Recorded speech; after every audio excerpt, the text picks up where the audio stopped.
everybody. Welcome to the Real Reporters. Yes, we're bringing it back for tonight. Last time we did this, David, if you remember, was actually Once Upon a Time in Hollywood. Oh, no, I think we did one after that. Did we? I want to say we did, and I can't remember what it is. Well, anyways, this is the show that never dies. We always find an excuse to bring it back. Much to Jeff, much to Todd's chagrin. Yes, he wants it to die, and unfortunately, this brand just Movies keep coming out. it's just too good. Movies keep coming out. TV shows keep coming out. Wasn't it Game of Thrones? I think. We did Game of Thrones for sure. Yeah. Unfortunately, it's fucking Yeah.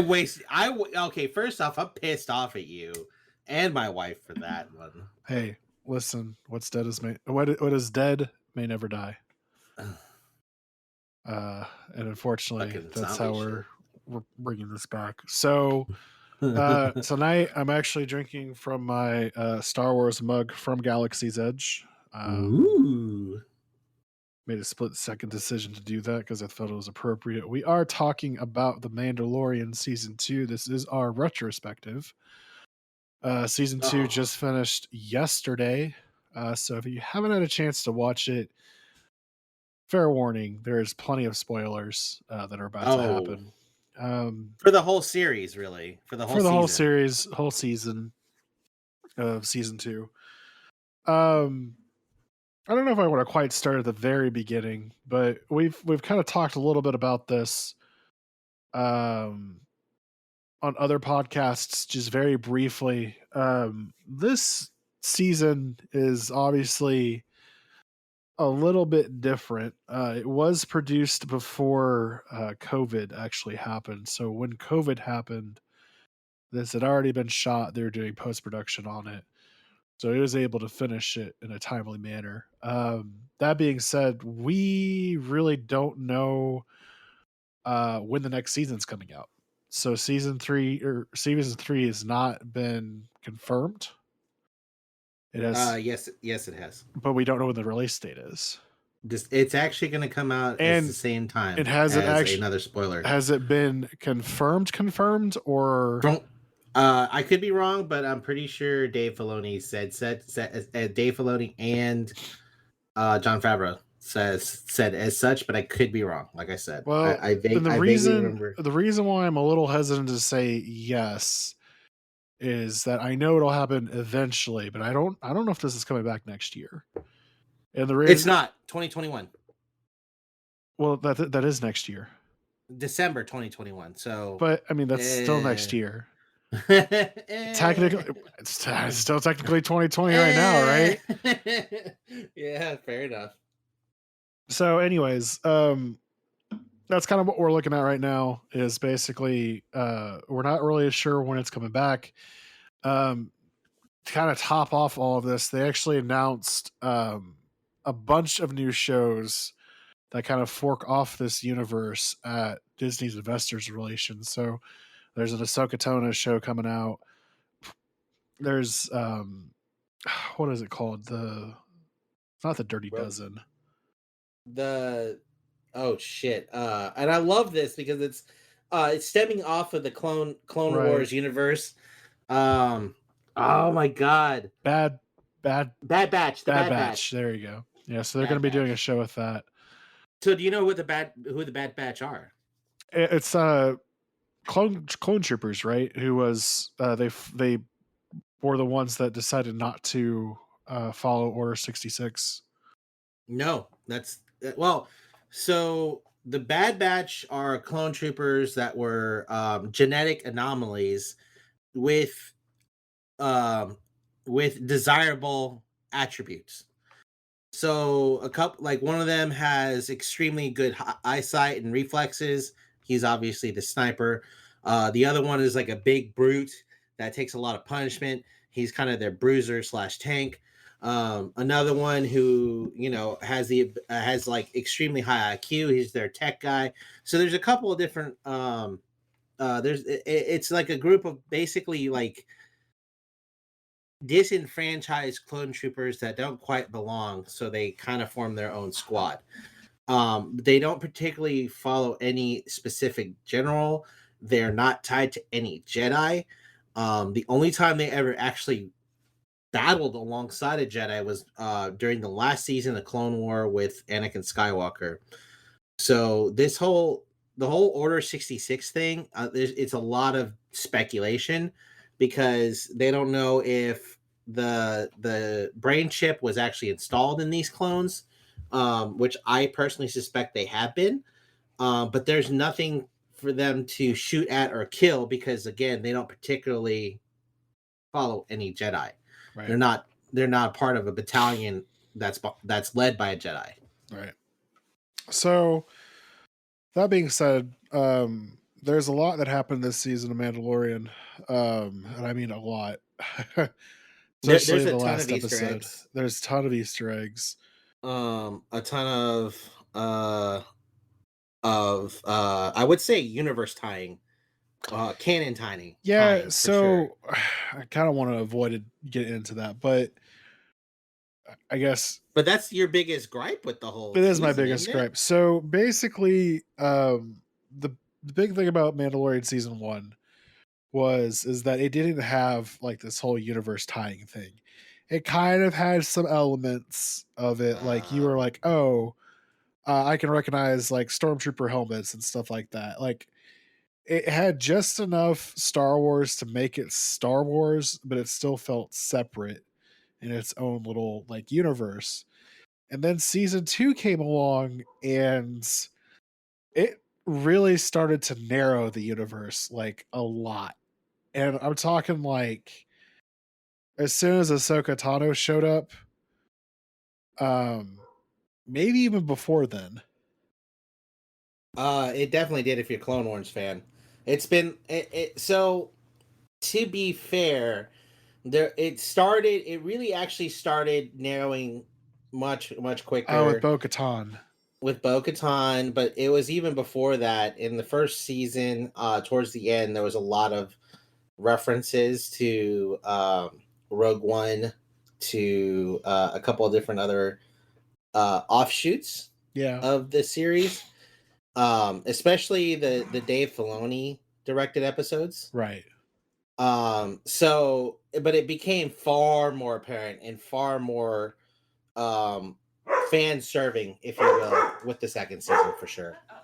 But definitely with Bo Katan, um, you definitely got the beginnings of a narrowing universe, if you will. Right. So there was in I'm not as versed in Clone Wars as probably you are. I barely have watched it. I it's a lot to get into at this moment because it's 8 seasons at this point if I'm not mistaken. Yep, So it would be a but it little is finished, it is so finished. there's that. So I will probably eventually go back and watch it when, there's more time, but because I know there's a lot of stuff in there, right? Oh yeah, oh yeah. So but my problem with this is that with season 2 it almost makes me wonder if they not necessarily started running out of ideas, but they're like, hey, I wonder if they got pressure from higher up and said, hey, you need to start like doing a little bit more fan service Um, for people who don't know. Like Mandalorian season 1, great. Now we need to start like really profiting off of this. We need to start bringing in other elements of the Star Wars universe. I disagree to a certain extent. Really, Um, because it just seems like awfully convenient. This season has felt awfully convenient of like, yes and no. So here's the thing: you gotta realize that with the first season of the Mandalorian, I couldn't walk a foot, um, without hearing, "Oh, Baby Yoda, Baby Yoda, Baby Yoda." So that it was never about the fan service because that series alone created its own universe. It created its own fans, it did. and it did that. Now, what the season two is doing is it's bringing those people that love Star Wars, know Star Wars lore, the main producer and directors like Jon Favreau and Dave Filoni, they're basically George Lucas-lights. Like these guys will kiss the ground that George Lucas lives on, walks on, because this is how much they spend time with him. They spend more time at the ranch than they probably do at their own houses, you know. But such is their love for Star Wars. So that being said, you know, they're pretty much doing what George Lucas would have done with this series. And I honestly believe that, because if you notice it, it's following a trend, and it's following a lot of different things that, you know, they're taking some of the storytelling and some of the elements from like the prequels in Star Wars, and they're taking a lot of the lessons they learned from the sequels, I guess, if you will. Yeah. And they're retconning a lot of that, and they're fixing some of those mistakes that what's his face, who's the guy who ruined Star Wars? Okay, be careful with J.J. Abrams. Okay, because I don't know if we ever talked about Last Jedi. We never have. No. Okay. In summary, I am one of those. I have a Last Jedi poster, if that is an inkling of like how I feel about the Last Jedi. A lot of people hated the Last Jedi. They felt like it changed too much.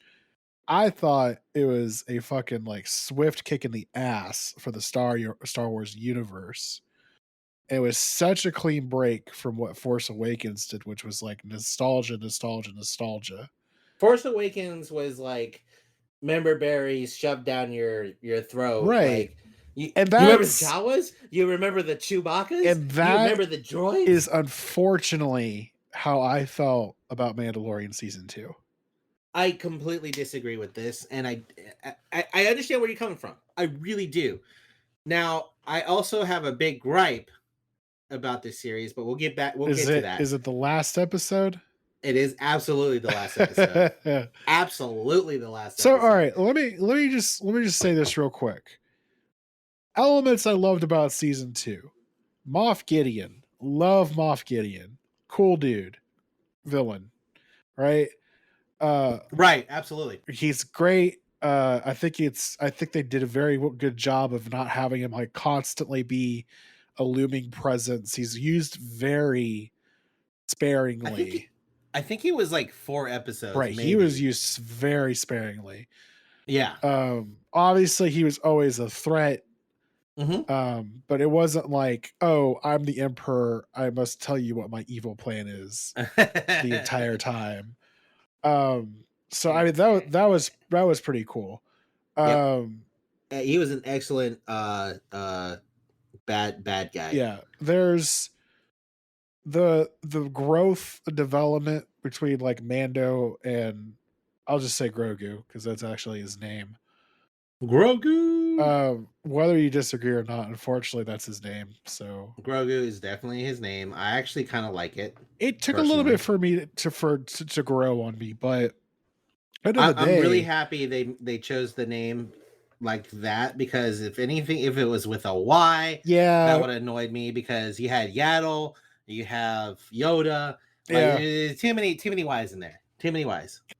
The relationship between them obviously deepens quite a bit this season. You really like got to see Mando like fucking cares. Like he kind of felt like this kid was an annoyance at first, but now there was a kinship. That's like his son essentially. Mm-hmm. And I love it. There's which is really fascinating, and it shows how good of an actor Pedro Pascal is. Yeah.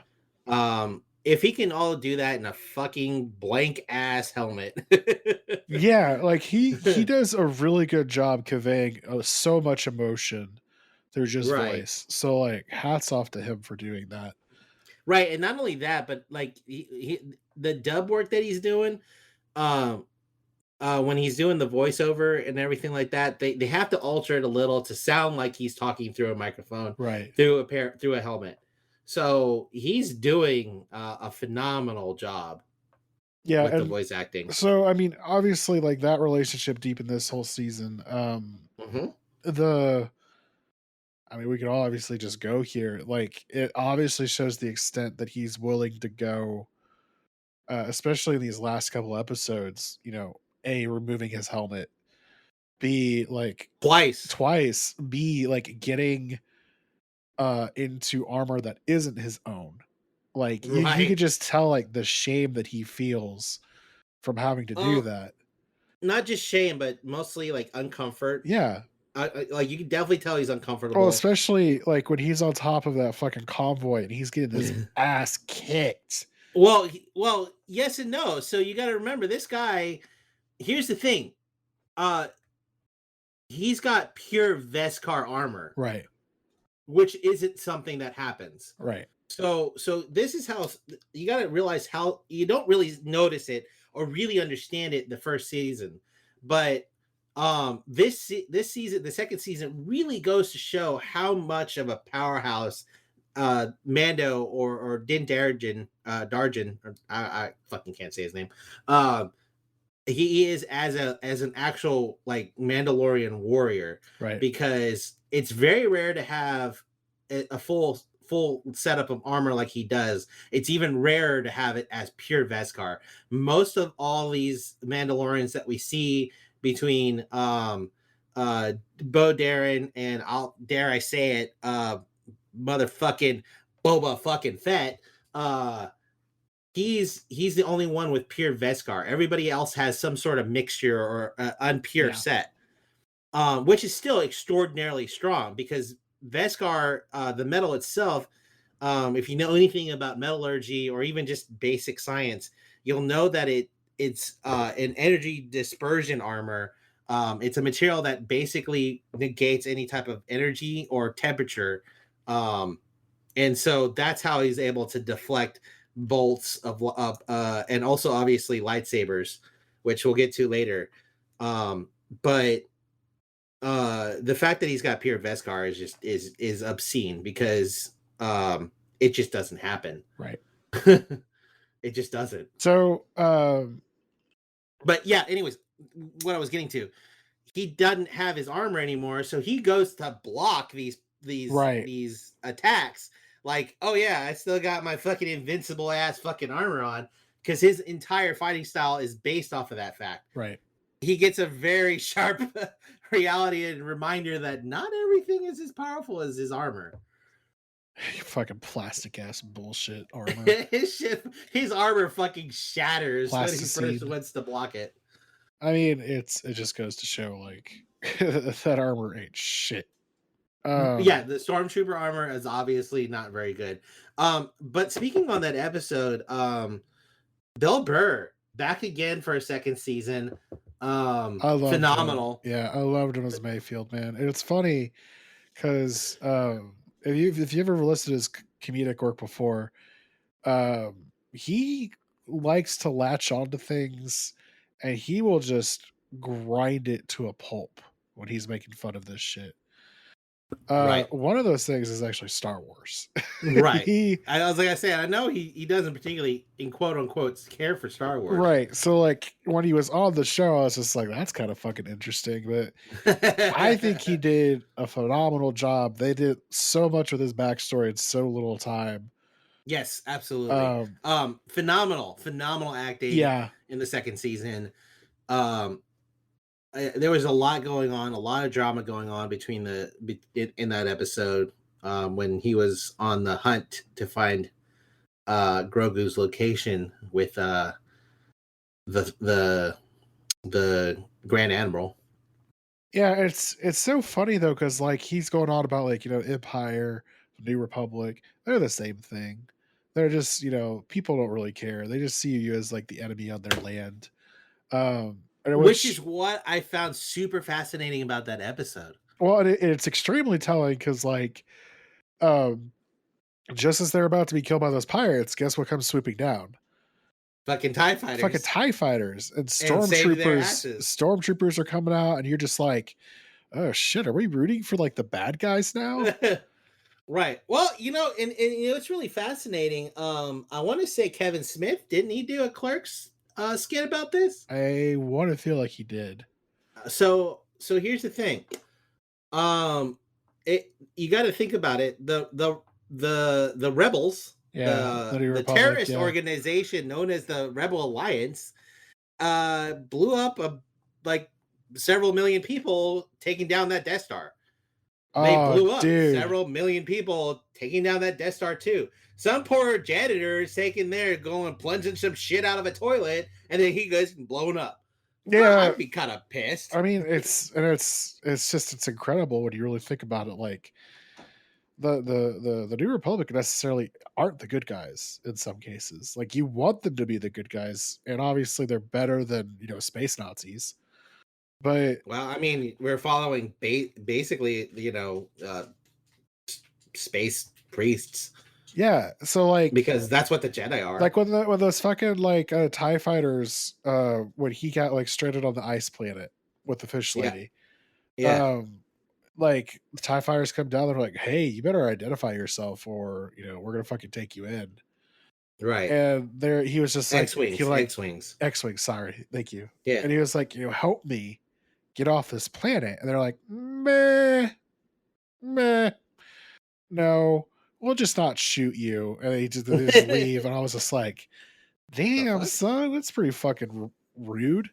But it's the Outer Rim. It is the Outer Rim, and I get that. It's a lawless place, right? Yeah, not even the Republic could do much with it. So I don't know, Or but it really did a Empire. great job this season of like saying like, hey, just because the good guys are painted as the good guys doesn't mean they're always good. Or even, there aren't consequences to the actions that they do. Right. Because clearly, most people, the farmers and such, they all feel the same way. One occupying force is no different than another occupying force. Right. You know, it might be great for the wonderful people in the Republic, in the core worlds, but out there, man, it don't mean shit. Yeah.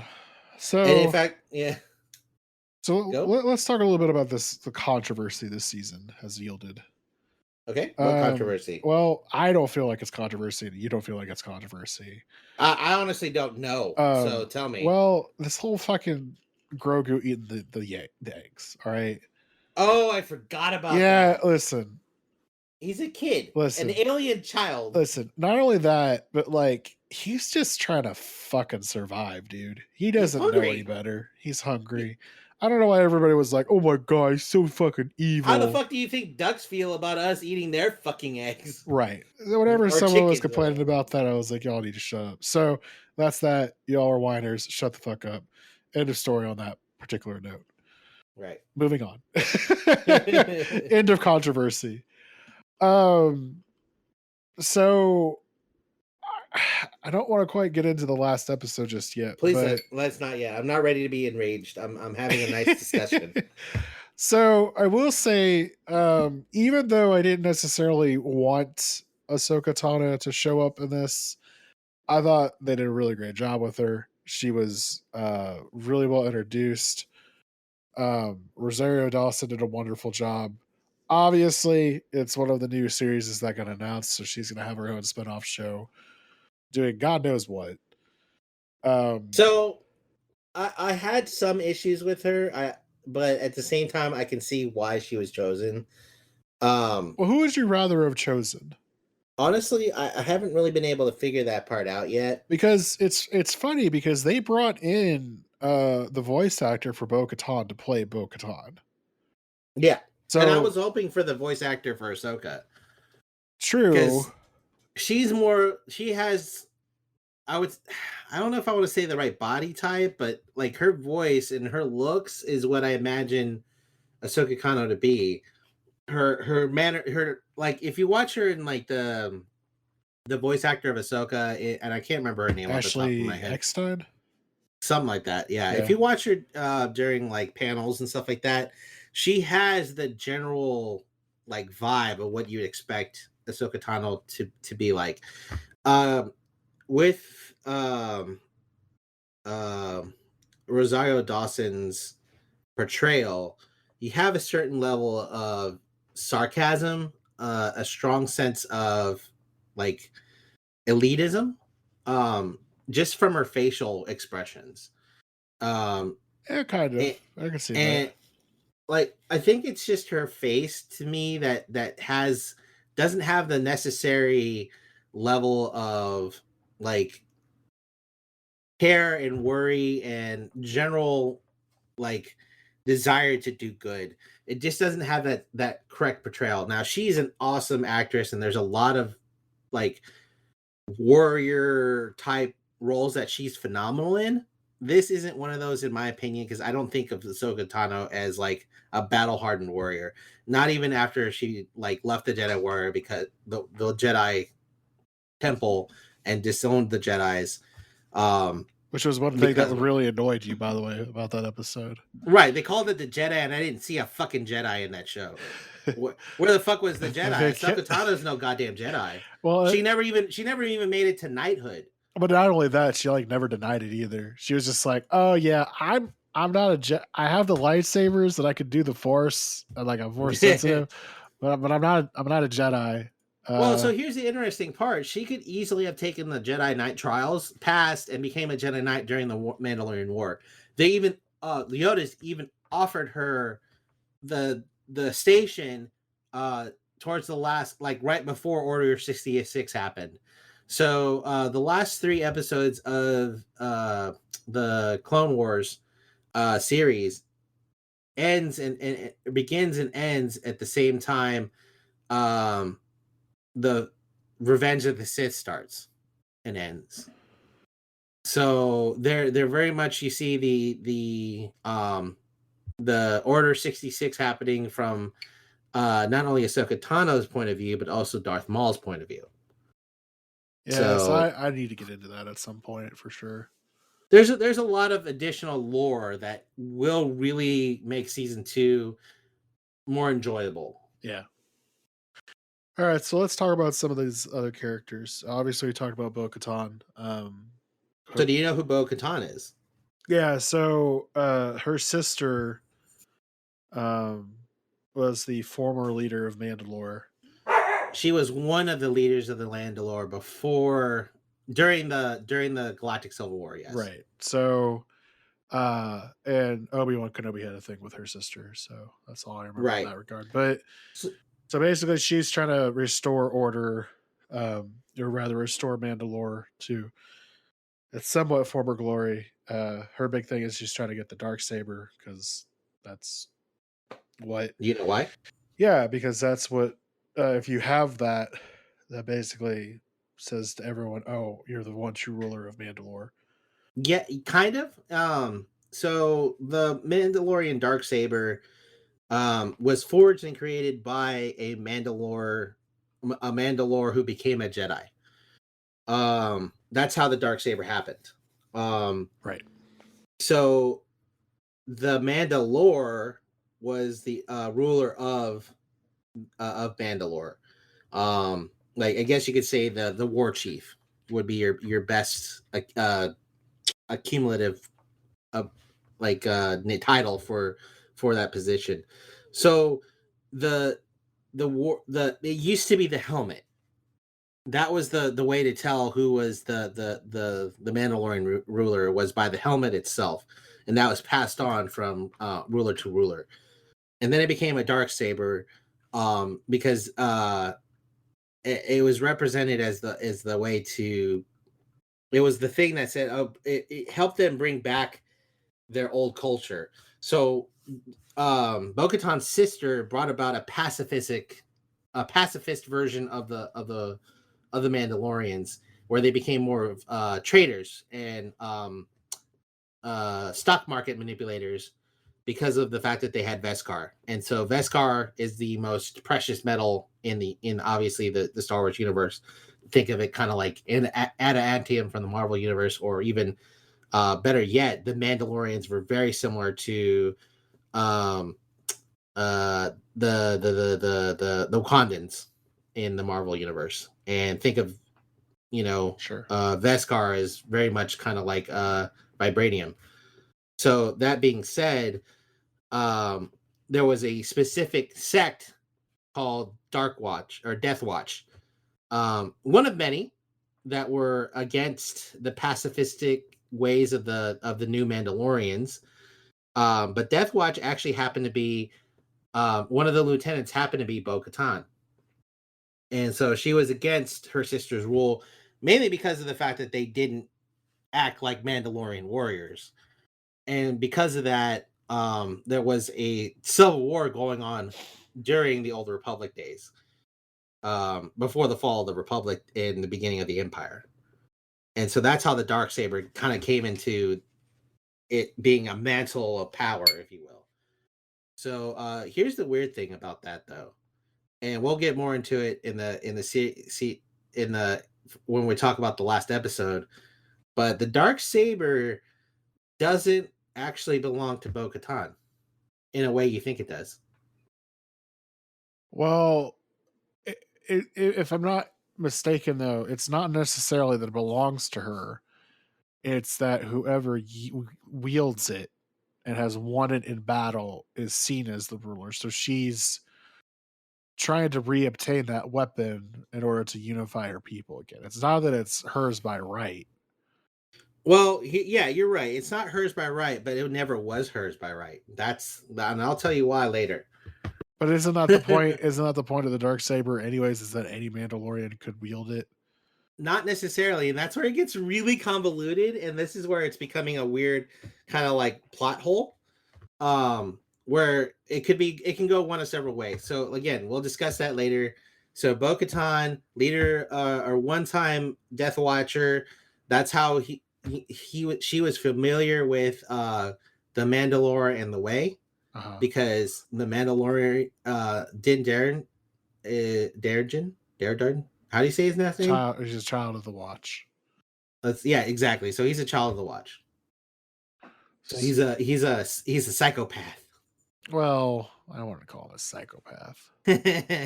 He's definitely 100% a part of a zealot? I would say a zealot. Yeah, it's a cult. A zealous cult. Right. Yeah, there you go.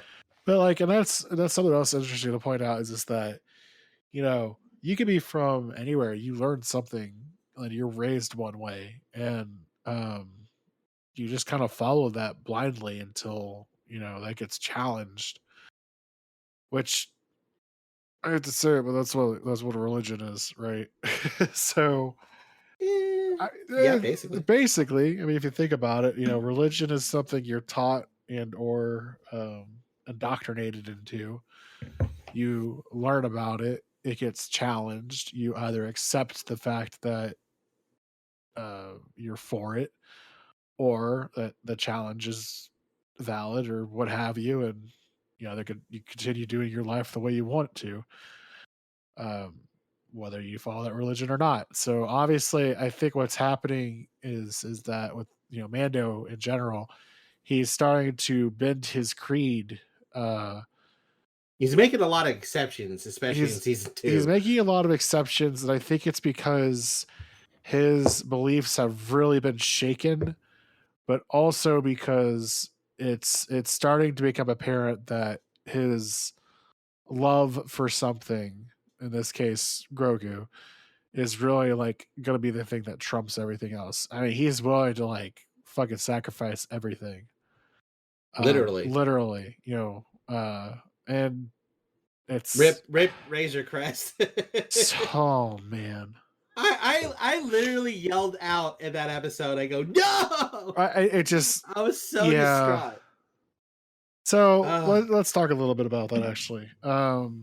Rip Razor Crest. Rip Razor Crest. So there's this was teased at the end of season, well, not at the end of season 1, but in one of the episodes with Fennec Shard. We see a very mysterious figure come up to her as she's dying, and that's kind of all we get. Heavy rumors is Boba Fett, right? Heavy rumors. Well, you didn't. I can't remember, but didn't we get to see his face? No, we didn't. Okay. No, we only saw a shadow. Okay. So But yeah, absolutely heavy rumors. we get early on a thing with who we think could be Boba Fett, but it's not. It's a dude named Cobb who just happened to have the armor. And Yep. you're just like, this is a really big piece of foreshadowing if the armor is showing up in the show. Like it just is. Also, it's a little bit again, it ties it, and again, this is that season 2 tying into the new series, into other universes, the other Yeah. canon. Yeah. It's tying into canon because we already knew Mandalorian was canon. So Grogu was canon. It was officially a part of the Star Wars universe. But then, of course, obviously, with Boba Fett being introduced, that really brought into sharp contrast. Hey, this is Star Wars. Boba Fett's armor is here, and Which, everyone wanted to know what happened to Boba Fett and his armor. well, and So we know that's what happened to his armor, right. And this is and the it looked thing. beat the hell up. This is the thing that I think was so interesting is that they brought him in on season 2, obviously, because Boba Fett does show up. And you're just like, y'all spent an entire season trying to like make it clear, like the dude Mando is not Boba Fett. Do you know how many people got fucking confused? They're like, "Oh yeah, that it's a show about Boba Fett, right?" No, no, it's not. Like, I can't tell you how many people I was trying to talk to you about this show. And like, yeah, it's just the Boba Fett show. I was like, but it's not What? Boba Fett. Right, but at the same time, you have to realize Boba Fett. It was the only TV show, video game, uh, live action shot character Right. that wore Mandalorian armor For sure. uh, for a very long time, and it wasn't even Mandalorian armor. If you really pay attention, they kind of retconned it a little. Uh, but we'll talk about that later. Yeah. So obviously Boba Fett shows up. Really great introduction. I think it's bringing him back. Oh, That was a absolutely. great episode. Oh, that was a phenomenal episode. You're like, holy fuck that. So what I loved was the fact that they brought it really back into canon. They got the actor who played Django. Jango Fett Yeah. and voiced all the clones in the Clone Wars. Yeah. So they brought the actor back for a live action shot again. What? How many years later at this point? 20. Almost. Yeah. So yeah, at least to 10 years. So let's say 10 years. I don't want to say 20. That hurts my soul. But let's say 10, 15 years. They brought him back into the Star Wars fold in live action, and he fucking kicked some ass. Listen, to those who are complaining that he has a dad bod, fuck you. Uh, It doesn't matter. He will still kick your ass, obviously. yeah, not only that, but the man's pushing 60 at this point, Right. right? Like Literally, 50s at least. clearly operated that armor in such a way that they couldn't have done in the original trilogy. Mm-hmm. Fucking even like the knee rockets and shit. It was just like, goddamn, it was so good to see. Oh, you saw how much of a badass he Yeah, was. like it just made it clear, like this is not someone you fuck with. Yeah, it was very clear why he was the best bounty hunter in the galaxy. Right. Like it wasn't really clear with, you're like, oh, okay, he's the best guy, and all he does is kind of stand there. Right. This episode, like it actually did the character justice. So, and they can't say he's a whiny little bitch now for having died in such a terrible manner, because obviously he survived. Well, I mean, he does have Beskar armor. He does have Kinda. Yeah. Kinda. Um. So let's talk about that. His armor. Yeah. So the armor itself was really weathered, for obvious reasons when we first saw it. I mean, you got to think, for one, he's been through war. Right. It's his father's armor. Right. For one. Two, and most importantly, it survived a Sarlacc pit. Right. So all that stomach acid, Beskar or not, was going to kind of eat away at it. Yeah. Eventually he has time to repaint it, apparently. Well, so he cleans it up. He does the best he can with a field repair. So it's got all the original markings on it that he had when he first started being Boba Fett. You know, with his clan affiliation, his dad's affiliation, obviously. Right. Um, and more importantly, um, the dent is still there. So do you know why the dent is still there? No. Because it's Beskar. Plain and simple. Beskar armor has to, in order to get forged and like made properly, they had to use like a superheated forge that this you know, the Watch sect had. But you know, it's not like he's gonna have that in the slave Oh, that's you true. know, starship. It So was really fucking good to see that ship fly again. oh yeah. Um, although watching it land in the last episode, I was like, this is the most impractical ship design. Oh, it's fucking horrible. Like he fucking like has to he goes in and then he tilted it on its back to land. Right. I was like, this is kind of strange, but all Well, right. interestingly enough, all the passengers, like it looks like the passenger quarters or like the cargo hold quarters, it's on a gyroscope Right. because it seems to rotate just fine while he's flying around and whatever, and they don't really feel anything while in combat. But clearly, Boba Fett's like upside down and sideways while he's doing all this, which gives him an even better like you're like, oh shit, this guy can handle his G's on top of that. Oh yeah, for sure. Um, but what do you want, dog? But yeah, no, like so you see, really feel like Boba Fett is back in his element, which I really, really enjoyed. I thought they did the character absolute justice this Yeah. with the Mandalorian. It was nice to have Fennec Shard back again too. I really enjoyed her character. Yeah, for sure. Um the the Marshall chick, Cara Dune. Cara Dune, she's back. So I really like her casting. I like her in that role a lot, actually. Yeah, she's pretty good.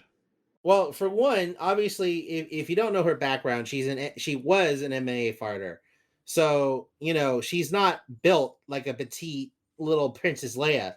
She's a fucking warrior, and she looks like a damn warrior, like someone that belongs on the battlefield more than anybody else.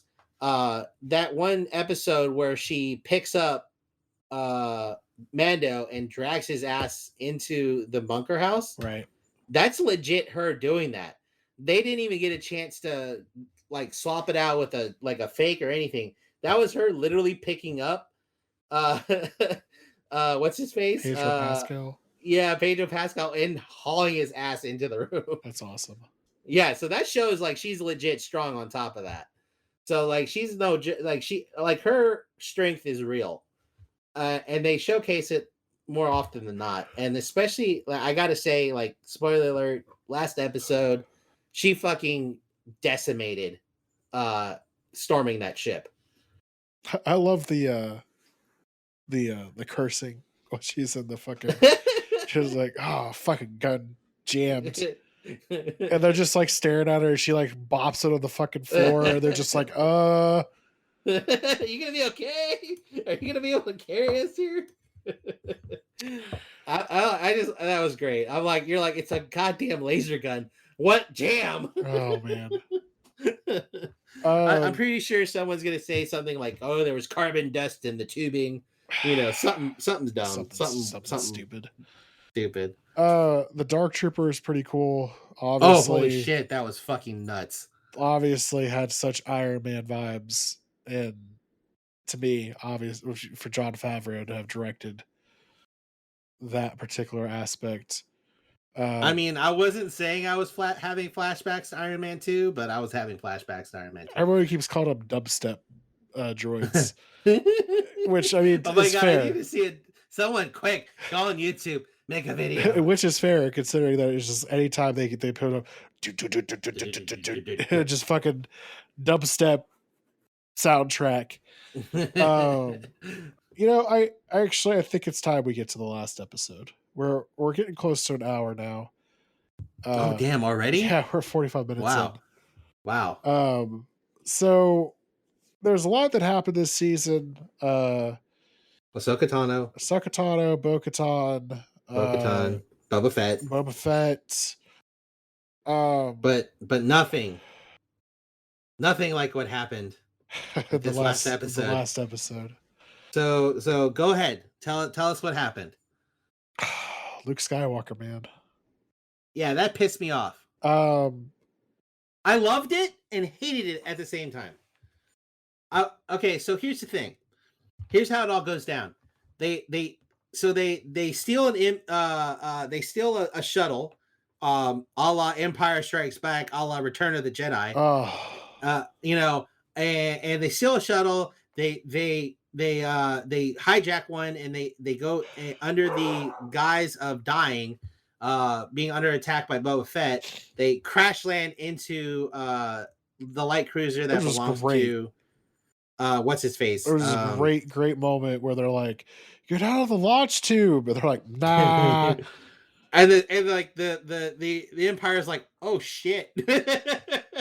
Like, great Get the moment. hell out of the way. Great moment. I thought that was the best. Like, I don't know. Whoever designed that scene did a great job. So here's the thing. So there's a lot of really cool Easter eggs, not only in this episode but the last couple episodes, leading up to those moments. So, like you were speaking about the that one episode where you actually kind of felt like, hey, maybe the Empire wasn't that bad.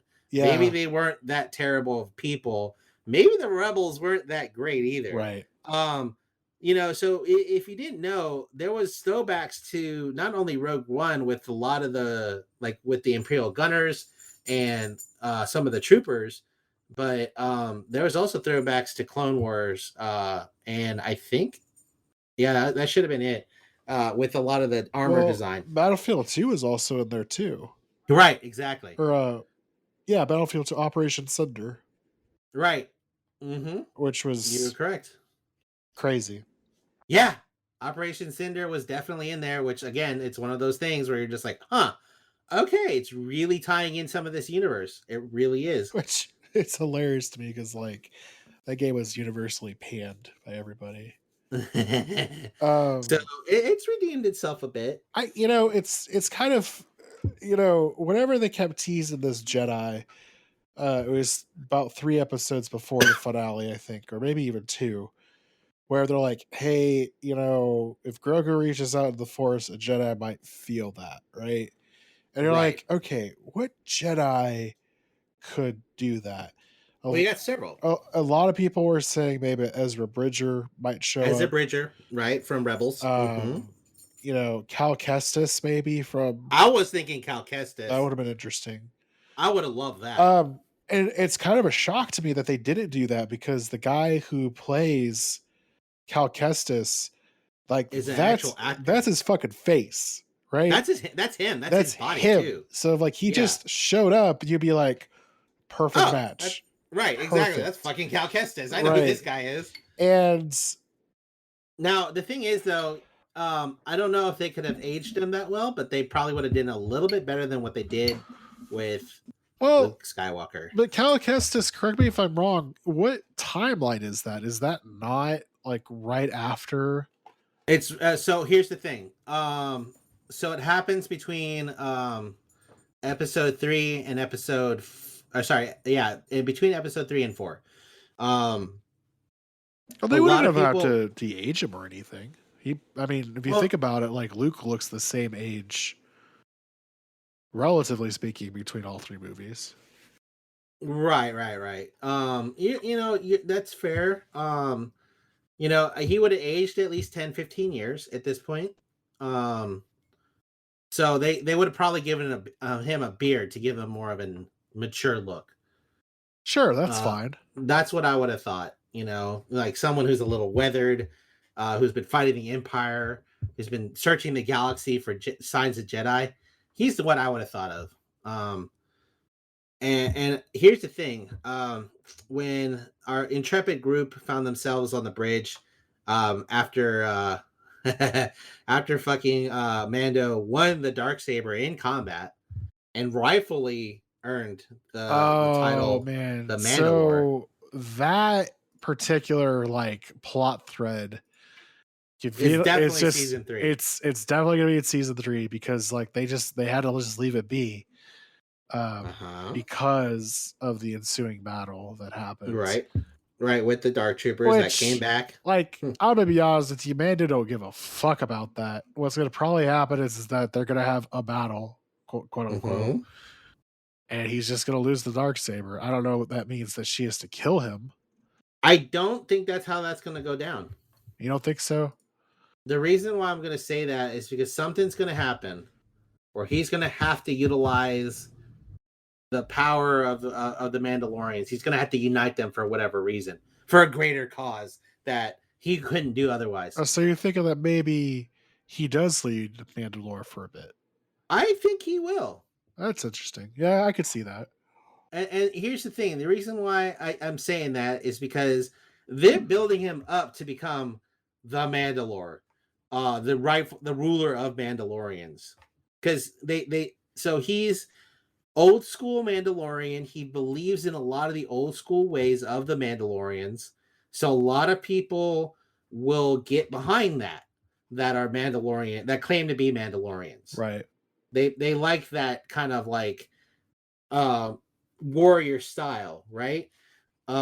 He's got pure Veskar armor. Again, a complete identifier on its own right. And not only that, but he's won the Darksaber in combat. You know, his armor can definitely obviously take up against any Jedi, which while Mandalorians are not technically you know, against Jedi, there hasn't been enough of them to really aggravate any Mandalorians. So it's kind of like there's not a lot of trust, but there isn't a lot of Right. love either. So there was a few problems that I had with that episode. So what was your issue? My issue is that it was becoming kind of like one of those situations where like all hope is lost and then a convenient Deus Ex Deus happened. Ex happens. Okay, of course. And like they're talking about how these fucking dark troopers are just so badass. And you see that a little bit when one escapes and is just like kicking his ass. Right, a fully Vestguard armored Mando that Right. clearly has the ability to handle his own. Right. They're talking about like how they're just like, oh, he's so great, so great. Well, not only that, but they're blaster resistant armor as they've proven while he was fighting the Dark Troopers. The only weapon to damage them is that lonely spear.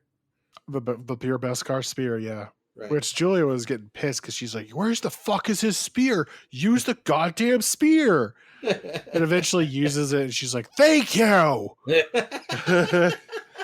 So I was just like, I mean, you're right. I mean, yeah, she ain't wrong. So yeah, obviously last second. So I mean, I knew that somebody was gonna bail him out. Yeah, but like there was no way because there was no way to win unless somehow they like something happened to the point where they were gonna like way to shut down them. But that's not necessarily true. Okay. Because he had the Darksaber. The Darksaber doesn't work against that armor. At all? No, because well, here's the thing. It's blaster resistant. The Darksaber, even though it is more powerful than a blaster, essentially it's not that much more powerful. Right? So that's where it becomes a little kind of like maybe, but he would have had to pass off the Darksaber, right?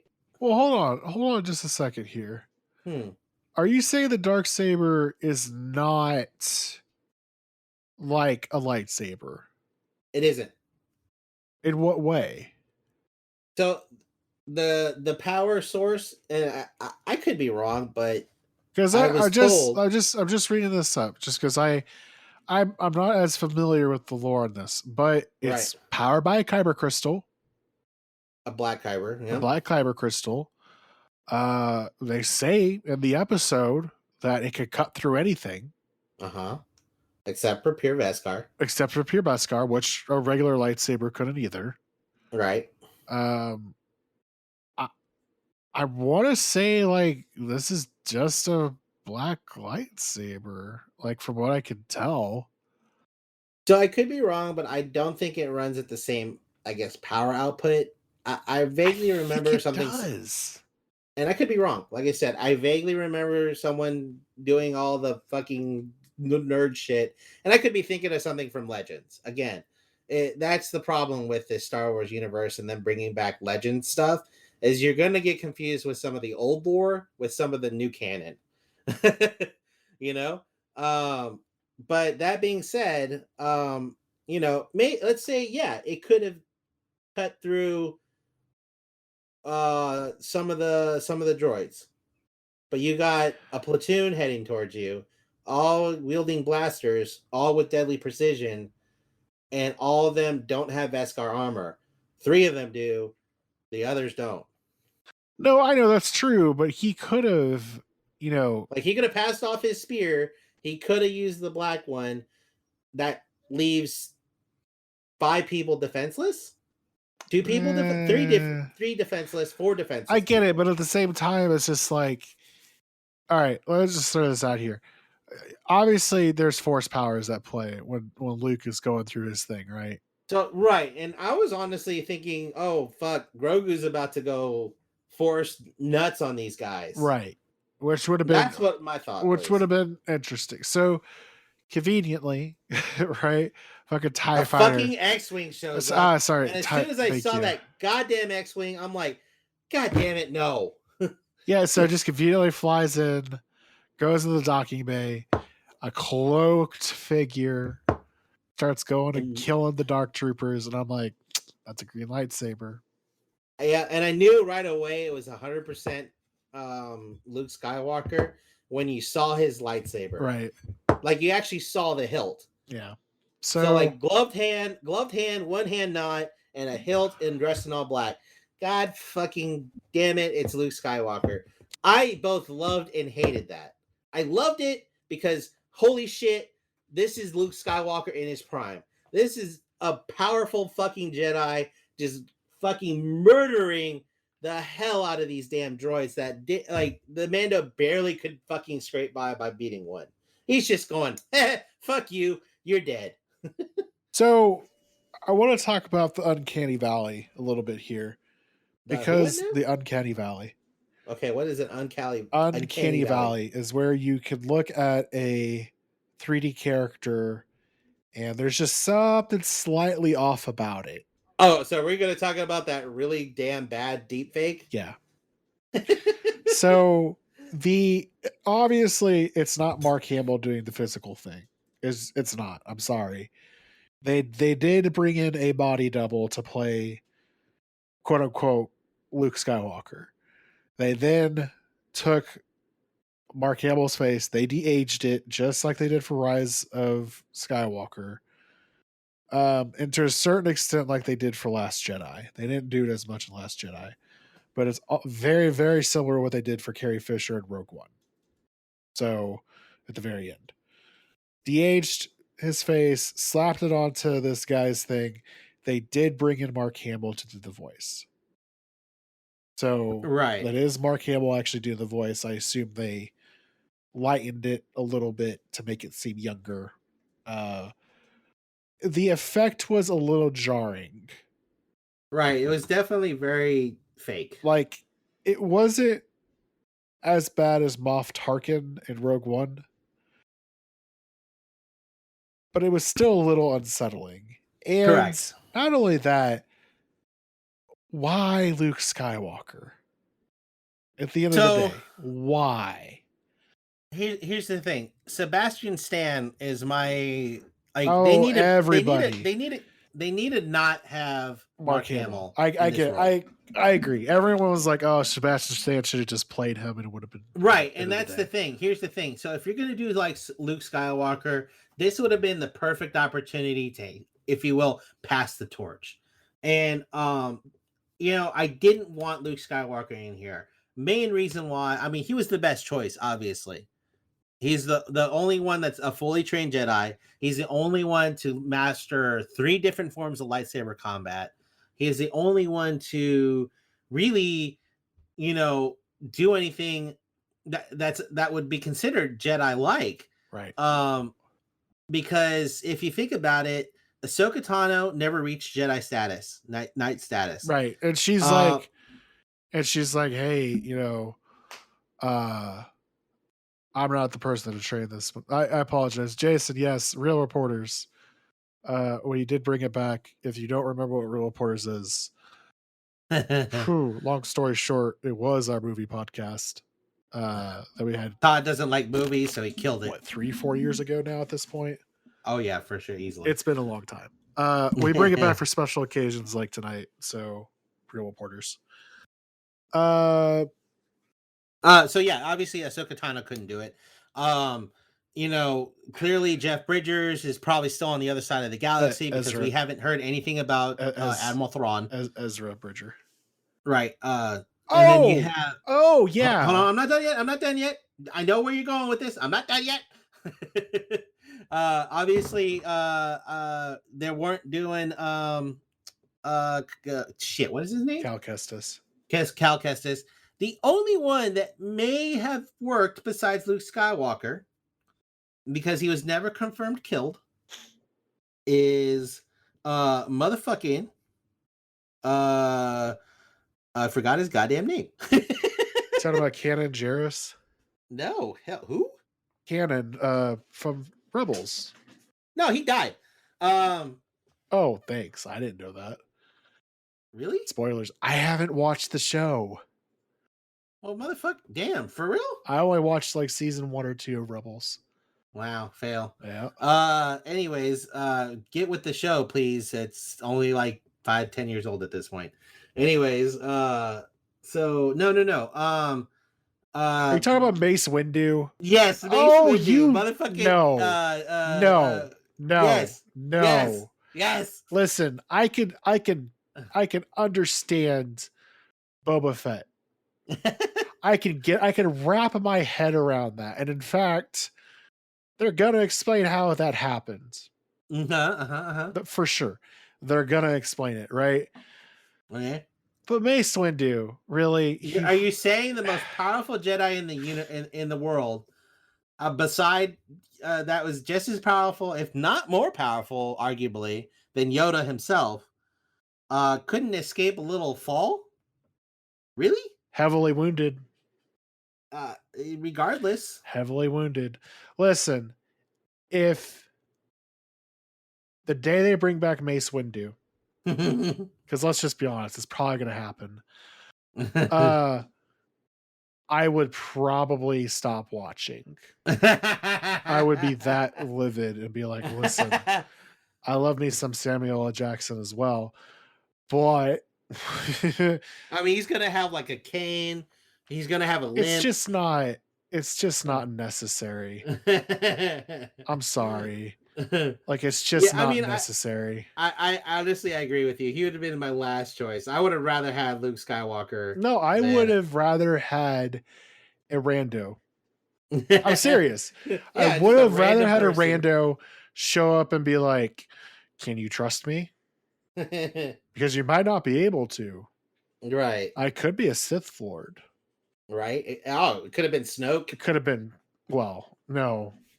He hadn't been grown from his petri dish yet. He hadn't even fucking. Well, maybe. Yeah. Maybe. Because, like, if we think about it, like, this is post Return of the Jedi. Mm-hmm. The Imperial forces are still out there.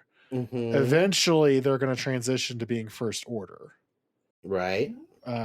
Which we haven't really seen that happen yet. So. Right. This is what, 20 years before that? Roughly, yeah. So I don't think Snoke. I don't think I'm 100% confident that Baby Yoda's blood is going to be utilized to create Snoke. I don't know necessarily Snoke. Well, Snoke is a Force user, Okay, yes and no. so okay, we know he's not Yes real. and no. So the Okay, reason why I say that is because I have a strong feeling, and I don't know if this has been confirmed, that the Emperor was just merely puppeteering him, he was. and that he was probably using the Force through Snoke. I'm not sure about that part, but 100% puppeteering Snoke. Like it Snoke just, was a clone. yeah, he was a clone, but I just feel like it's a little convenient that he was so powerful. Was he though?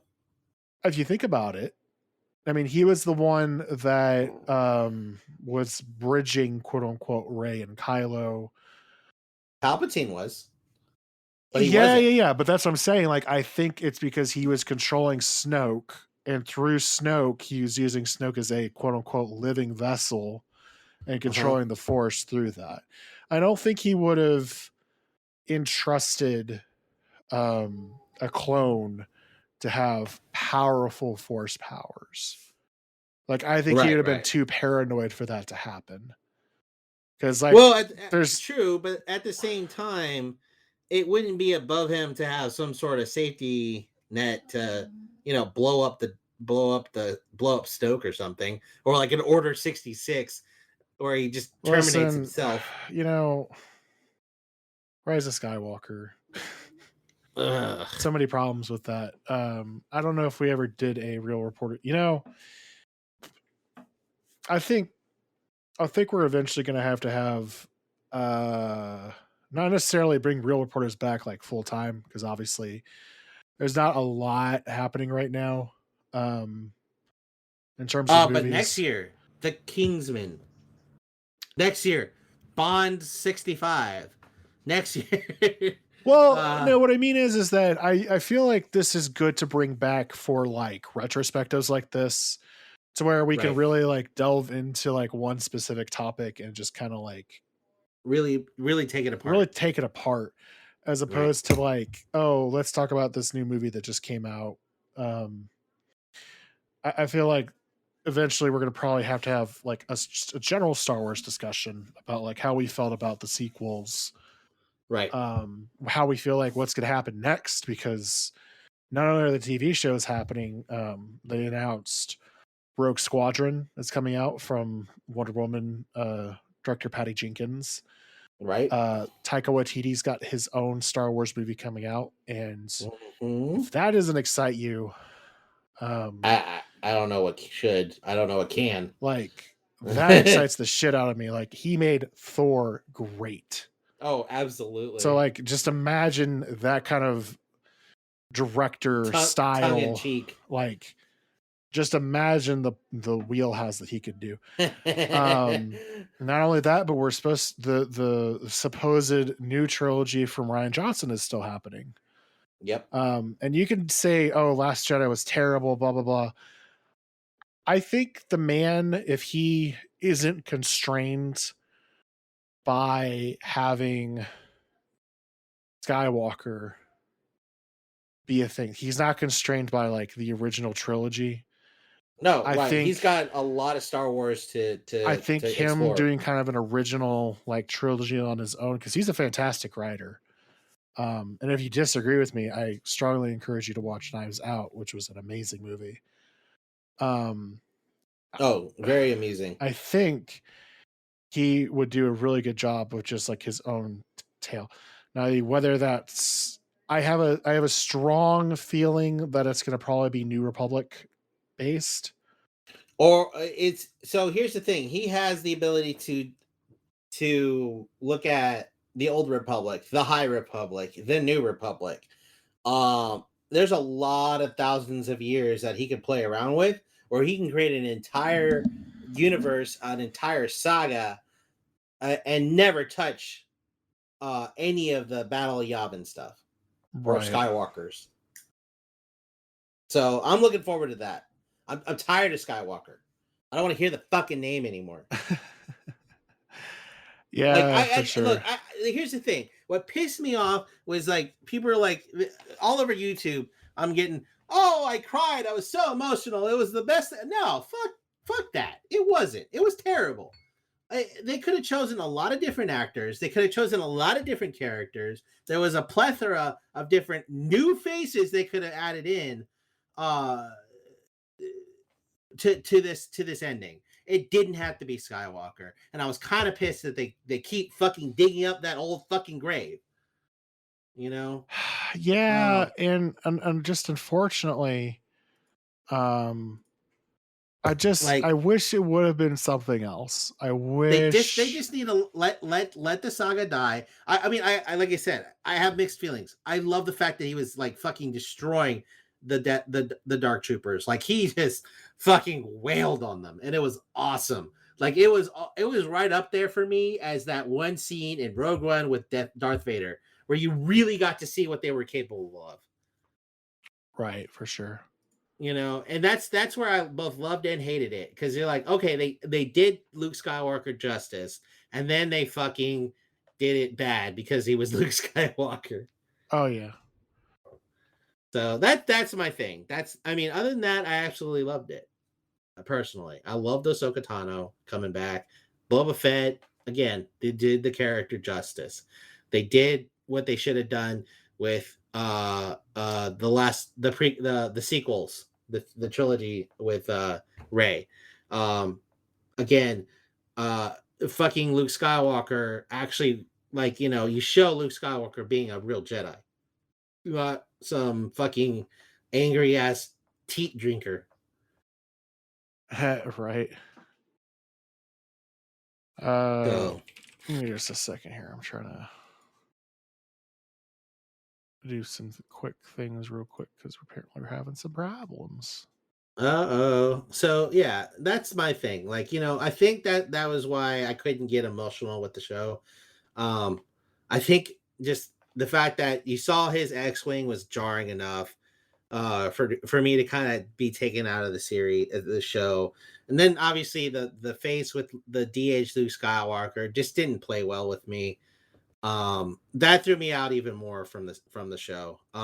In that particular episode. So, but the ending, the The the post credit the, scene. the post credit scene with with Boba Fett taking back Jabba's palace. That was fucking great. Yeah, so I for instance did not know that Bib Fortuna was the one that was running things. It makes No, sense. it does. It does make I sense. I thought he died, but during the explosion of the floating palace, but guess not. Right.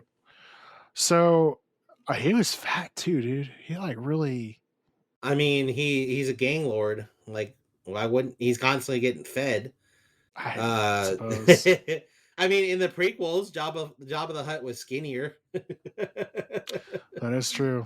He was a skinny slug. Hang on just a second here.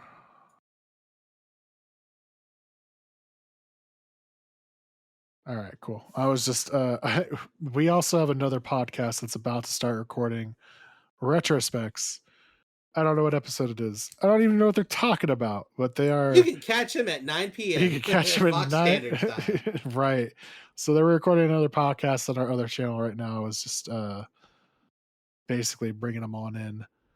Yeah, So you're half expecting one of them to f up, weren't you? maybe, I was eyeing maybe it. we're on our backup server right now too because our first one shit the bed.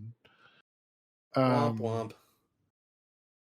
I mean that's just you just got to be on point. Yep.